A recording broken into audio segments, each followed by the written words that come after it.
हाय दोस्तों, कैसे हो आप सब। आई होप सभी अच्छे होंगे। मैं संजय आपका फिर से स्वागत करता हूं इस चैनल पर। तो आज हम यहां पे बात करेंगे सेंसेक्स और निफ्टी के बारे में। जैसे दोस्तों हम अखबार को पढ़ना शुरू करते हैं जब कभी भी, तो ज़्यादातर हम ये खबर देखते हैं कि सेंसेक्स आज इतना अंक चढ़ा, सेंसेक्स आज इतने अंक लुढ़का। तो दोस्तों ये दोनों टर्म्स बहुत इंपॉर्टेंट टर्म्स है क्योंकि इनकी खबर आए दिन देखने को मिलती है। तो दोस्तों हम इनके बारे में ज़्यादा कुछ क्यों नहीं पता होता है। जैसे दोस्तों हम अखबार वगैरह पढ़ते हैं तो उसको अच्छे से पढ़ते हैं, जैसे ही खेल पृष्ठ आता है तो उसको और अच्छे से पढ़ते हैं, लेकिन जैसे ही बिजनेस पृष्ठ या मार्केट पृष्ठ आता है तो उसको हम तुरंत फोल्ड करके अखबार को रख देते हैं। तो दोस्तों आज हम इन्हीं के बारे में, सेंसेक्स और निफ्टी के बारे में अच्छे से जानेंगे और एकदम इजी वे में जानेंगे। साथ में इसकी कैलकुलेशन के बारे में भी जानेंगे। वैसे तो सेंसेक्स और निफ्टी की कैलकुलेशन थोड़ी टिपिकल होती है, लेकिन हम एकदम आसान वर्ड में समझेंगे, वो आपको समझ में आ जाएगी। तो चलिए वीडियो को शुरू करते हैं।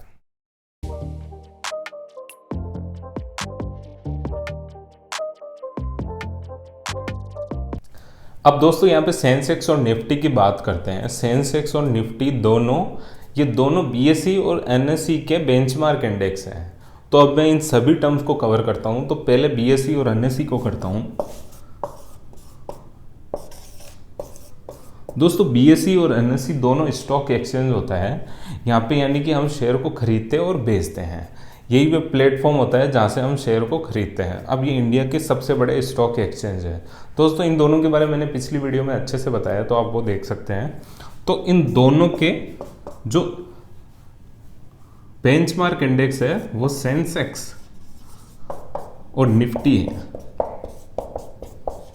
अब दोस्तों ये सेंसिटिव और इंडेक्स से मिलके बना है और ये निफ्टी 50 से बना है। ये निफ्टी को निफ्टी 50 भी बोलते हैं, निफ्टी भी बोल सकते हैं। अब दोस्तों ये दोनों बेंचमार्क इंडेक्स है, तो मैं यहाँ पे बेंचमार्क और इंडेक्स का मतलब बता देता हूँ आपको। बेंचमार्क का मतलब होता है मानक, यानी कि आप इसको मात्रक के रूप में मान सकते हैं कि ये इसको, मतलब कि आप इसको एक तरह से प्लेटफॉर्म मान सकते हैं।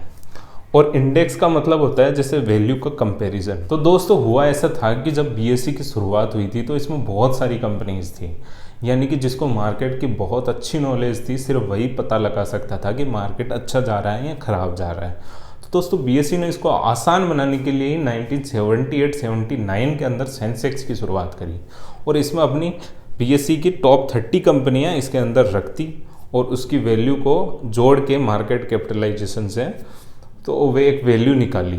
तो उससे हम क्या कि जब भी कोई कंपनी, जैसे मैं आपको इसको आसान एक एग्जांपल से समझाता हूँ। जैसे मान लो कि आपके 12th के अंदर 70% बनी, तो दोस्तों आपके किसी भी सब्जेक्ट में अगर नंबर कम होंगे तो आपकी परसेंटेज गिरेगी, और अगर किसी भी सब्जेक्ट में नंबर बढ़ेंगे तो आपकी परसेंटेज बढ़ेगी।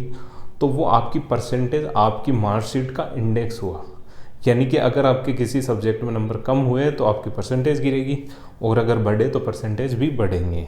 तो वैसे ही बीएसई और एनएसई के अंदर इंडेक्स लाया गया और उनको बीएसई का जो इंडेक्स है उसको सेंसेक्स बोला, और ये टॉप की 30 कंपनियों से मिलकर बना था। और एनएसई के अंदर जो इंडेक्स बनाया गया वो निफ्टी कहलाया गया। अब जो दोस्तों इंडेक्स होता है वो मतलब कि कंपनी के फ्लक्चुएशन को देखता है। अब इसके अंदर 30 कंपनियां हैं, इसके अंदर 50 कंपनियां हैं। अगर किसी भी कंपनी का परफॉर्मेंस गिरेगा तो यहाँ पे सेंसेक्स भी नीचे जाएगा, अगर किसी कंपनी ने अच्छा किया तो सेंसेक्स ऊपर जाएगा। अब दोस्तों ये कंपनियां सिमिलर भी हो सकती है, ऐसा नहीं है अलग अलग है, क्योंकि ये दोनों में जो भी कंपनी होती है वो दोनों में अपना नाम रजिस्टर करवाती है। अब यहाँ पर हम ये तो समझ गए कि सेंसेक्स और निफ्टी में कंपनियां बहुत सारी होती है, और हम मतलब मार्केट के परफॉर्मेंस को देखने के लिए मतलब कि सेंसेक्स और निफ्टी इंडेक्स बनाया गया। अब दोस्तों इनकी कैलकुलेशन वैसे तो बहुत टिपिकल है, लेकिन मैं आपको बहुत ही आसान तरीके से समझाऊंगा, आपको बिल्कुल समझ में आ जाएगा। तो चलिए हम कैलकुलेशन पे चलते हैं। तो दोस्तों जो सेंसेक्स होता है उसको एक मेथड से निकालते हैं हम, उसको बोलते हैं free floating market capitalisation method. अब दोस्तों ये इसका एक फॉर्मूला होता है, वो फॉर्मूले का हम बाद में देखेंगे। उससे पहले हम समझ लेते हैं फ्री फ्लोटिंग मार्केट कैपिटलाइजेशन क्या होता है, और इसमें भी हम फ्री फ्लोट शब्द को अगर समझ गए तो हमें ये और अच्छे से समझ में आ जाएगा। जैसे दोस्तों मान लिया कि जो भी कंपनी होती है वो अपने सभी शेयर मार्केट में स्टॉक एक्सचेंज के लिए नहीं रखती, यानी कि सारे शेयर नहीं रखती, वो कुछ परसेंटेज शेयर ही रखती है, और बाकी का शेयर्स के वो खुद मालिक होते हैं। जैसे कंपनी के डायरेक्टर हो गया, फाउंडर हो गया, या फिर जो कई गवर्नमेंट के पास भी होते हैं कई शेयर। तो मान लिया दोस्तों यहाँ पे किसी कंपनी के पास 100% शेयर में से 75% खुद के पास है, और उसने 25% ही मार्केट में स्टॉक एक्सचेंज के लिए रख रखे हैं। तो दोस्तों जो ये 25% जो मार्केट में अवेलेबल है उनको ही हम फ्री फ्लोट वैल्यू बोलते हैं, और हम इसी से आगे free floating market capitalisation value निकालते हैं। हमने अपनी कंपनी, जैसे हमारी इंडस्ट्री में कई कंपनियां हैं, जैसे हमने मान लो यहाँ टाटा कंपनी ली है, टाटा मोटर्स ले रहा हूँ मैं यहाँ पे, जैसे ये कंपनी का नाम है। अब मान लो दोस्तों इसका शेयर का जो प्राइस है वो मान लो अभी 400 रुपये चल रहा है, और यानी कि हम ये बोल सकते हैं कि इसने अपनी कंपनी के कुछ शेयर्स खुद के पास रख रखे हैं और कुछ मार्केट के लिए अवेलेबल हैं। तो यहाँ पे समझ लीजिए ये फ्री फ्लोट वैल्यू है। तो ये मान लिया कि 0.25 है जो इसने मार्केट के अंदर रख रखे हैं। तो दोस्तों जो इसकी जो कैपिटलाइजेशन वैल्यू है वो इन दोनों को मल्टीप्लाई करने पर आएगी, मार्केट फ्री फ्लोट वैल्यू। तो इन दोनों को जब मल्टीप्लाई करेंगे तो ये लगभग 100 आ जाएगा।